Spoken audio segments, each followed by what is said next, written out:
评论简报，全球思想者的专业媒体，来自各大智库、顶级媒体。评论简报由6度团队整理而成。GPT 狂热如何损害人工智慧创新，导致华盛顿和北京之间的进一步裂痕？外交政策。根据外交政策的一篇专栏文章，自 OpenAI 于11月发布 ChatGPT 以来，人们对生成预训练器转换器 GPT 人工智慧 AI 聊天机器人的兴趣激增，这可能会将资源从人工智慧在社会中最有意义的用途的开发中转移出来。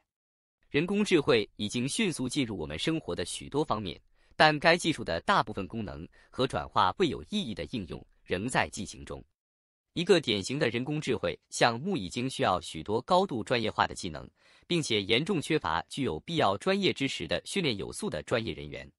然而，各公司迅速争先恐后的加入 GPT 竞赛，也可能耗尽基本资源，使他们远离人工智慧的基本用途，例如加速药物开发，从诊断图像中检测难以发现的癌症，推进气候行动和保护计划，以及增强精准农业技术。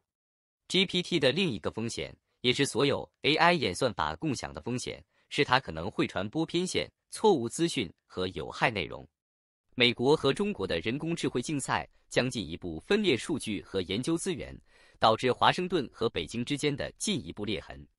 这篇专栏文章询问 GPT 狂热是否会以失去人工智慧和其他更具社会意义的应用程式为代价。这些应用程式由于人工智慧资源的零和性质而被延迟或受到损害。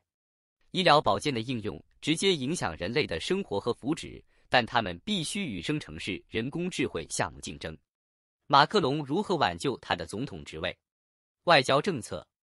法国总统马克龙利用法国宪法第49.3条绕过议会批准养老金改革法案，引发了广泛的公众骚乱，并呼吁政府辞职。虽然养老金改革旨在减轻预期寿命延长对法国慷慨的养老金体系的影响，但公民认为该政策只会加剧经济差距。马克龙的政策制定方式被指责为规避人民权利并限制广大公众的影响力。公民要求在一个日益由经济精英和商业利益主导的环境中得到更大的认可和代理。法国的全国大辩论岛旨在2019年成立了21个新的公民大会。而法国第一个全国公民大会及公民气候公约在9个多月的时间里召开会议，为减少该国的碳排放提出建议。法国经济、社会和环境委员会也召开了第2次大会，重点关注临终政策。尽管这些议会的范围太小，无法进行重大的立法改革，但所有这些都是让公民有更多机会获得权力杠杆和改善决策过程公平的步骤。印度从上海合作组织中获益甚多。外交官。据外交家报道，印度加入上海合作组织 SCO 不会大幅加快其与欧亚地区的接触，因为参与该集团有几个限制。印度与中国以及印度和巴基斯坦在2020年国防部长会议期间的摩擦，说明了印度在上合组织中的作用的界限。此外，上合组织本质上具有反西方的性质，由中国主导，使印度成为一个异类。然而，印度与俄罗斯和中亚的密切关系正在独立于上合组织发展良好，不会受到其与上合组织联系的影响。中国和俄罗斯对非洲不利吗？这是个错误的问题。外交政策。非洲各国政府在集中努力和制定议程方面应更加积极主动和富有想象力。报道非洲的西方记者应该对西方国家为非洲提供的那种伙伴关系持怀疑态度，而不是关注中国和俄罗斯在非洲大陆的参与。研究表明，非洲的60万个工作岗位与中国的贸易关系有关，而中国在非洲的存在主要集中在基础设施投资和贷款上。另一方面，俄罗斯很少像中国那样提供与非洲的经济或金融接触，而是提供政权安全。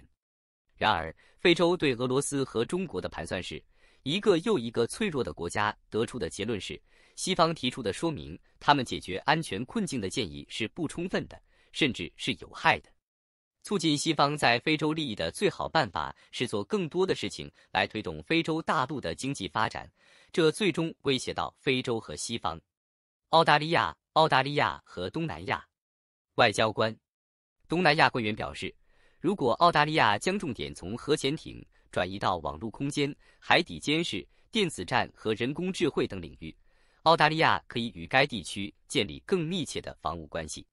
虽然人们普遍认为澳大利亚在管理 AUKUS 协定方面还有改进的余地，但也有一项谅解，即决定其国防战略是该国的主权权利。然而，为了对地区关系产生积极影响，澳大利亚可以分享基于 AUKUS 的军事技术，特别是在网络安全领域，直接使东南亚国家受益。拜登应就人权问题向菲律宾马克思施压。外交官，菲律宾总统小费迪南德·马克思将于5月1日在白宫会见美国总统拜登，人权问题将成为讨论的重中之重。虽然新政府提供了改革的机会，但马克思迄今没有表示他将解决人权问题或为过去的暴行寻求正义。据称，警方在马克思的领导下进行了至少262起与毒品有关的杀戮。此前，他的前任罗德里戈·杜特地 （Rodrigo Duterte） 于2016年至2022年掌权，经历了一段时间的广泛侵犯人权行为。罗兴亚人在孟加拉国的困境是不可持续的。战略与国际研究中心，世界不能忘记罗兴亚人的困境。丹尼尔·伦德 （Daniel Rand） 在外交官中写道：“虽然美国是最大的援助国，但随着其他危机引起关注，全球反应正在减弱。孟加拉国目前收容了120万2017年逃离缅甸的难民。然而，对罗兴亚人来说，正式就业是非法的，使营地更加不安全。因此，考克斯巴扎尔的长期孟加拉国居民承受住沉重的负担。随着国际援助的减少，这是不可持续的，需要短期和长期的解决办法。前者应该意味着罗兴亚人通过参与考克斯巴扎尔的升级机会而自力更生。美国与孟加拉国的外交接触可能会使这种情况更有可能发生。从长远来看，缅甸和孟加拉国政府之间冲突的政治解决方案是罗兴亚人安全返回的必要条件。关于小型试点遣返专案的谈判尚未实现，而若开邦的条件对于安全和有尊严的返回的难民来说仍然不安全。阴谋论围绕锡克教分离主义者阿姆里帕尔·辛格·桑德胡。外交政策：30岁的印度旁遮普省独立锡克教邦支援者阿姆里帕尔·辛格·桑德胡 （Amritpal Singh Sandhu） 在躲避大规模搜捕后被捕。该搜捕始于3月份在旁遮普邦发生戏剧性的汽车追逐后逃脱未遂逮捕。辛格在许多刑事案件中被通缉，包括杀人未遂。辛格在4月23日被捕前，在锡克教寺庙发表了最后讲话。他的许多同伙已经被逮捕，并被送往阿萨姆邦的迪布鲁加尔中央监狱。辛格在旁遮普邦的突然声名鹊起和影响力，让许多印度人感到困惑，想知道这个神秘人物的幕后黑手是谁。他似乎通过与迪普·西杜 （Deep Sidhu） 的关系而声名鹊起。迪普·西杜 （Deep Sidhu） 是一位前律师和电影明星，在农民运动期间成为著名的政治活动家。西杜在农民运动期间崭露头角，并从关注农民运动过渡到旁遮普邦更广泛的挑战，并结合锡克教民族主义。他在旁遮普立法议会选举之前创立了旁遮普省 Warisday， 作为一个保护和争取旁遮普邦权利的压力团体。西杜在一场车祸中的死亡为辛格创造了一个空间。辛格在2022年8月从迪拜返回印度时，投射了正统锡克教信徒的形象。2022年9月29日，大量人群见证了辛格的 Dostar Bandi 仪式，标志着他将成为旁遮普省 Warisday 的新领导人，标志着他从社交媒体影响者转变为臭名昭著的锡克教分离主义支援者。然而，西杜的家人与辛格保持距离，称他们从未任命他为儿子组织的负责人，让许多人想知道谁真正支援辛格以及为什么。塔利班旨在愤而治之。外交政策：联合国正处于阿富汗的生死攸关的时刻，他必须在正直和与塔利班合作减轻饥饿和痛苦之间做出选择，并有可能成为极端主义组织的工具，同时放弃其基本原则。联合国会议将在多哈举行，来自21个国家和2个多边组织的代表讨论可能的解决方案，但由于那些仍然对阿富汗感兴趣的联合国成员国缺乏统一的愿景，这一决定变得复杂。俄罗斯、伊朗和中国更关注反恐和贸易，而不是防止饥荒和经济崩溃。这一决定是在联合国阿富汗援助团面临危机之际做出的，该援助团在颤抖的领导下蹒跚而行。特派团团长已下令进行行动审查，联合国承认他可能被迫停止在阿富汗的插头，这可能会造成一种环境，在这种环境中，接受国际社会的条件可能更加困难，导致军事干预。这种情况给已经受到恐怖主义和人道主义危机困扰的阿富汗带来了灾难，其邻国包括巴基斯坦、塔吉克、乌兹别克、中国和伊朗担心同样的事情即将到来。上周，在维也纳举行的反对派全国抵抗阵线会议上，艾哈迈德·马苏德恳求联合国不要放弃阿富汗，而是不要使该政权合法化。联合国可以选择对个别塔利班领导人实施进一步制裁，禁止旅行，并将被送往国外学习的塔利班女儿送回阿富汗。根据医疗慈善机构无国界医生组织的说法，在塔利班最后一次掌权时，联合国与极端主义组织合作，根据一份谅解备忘录，该备忘录实际上判处数百万妇女和儿童死刑。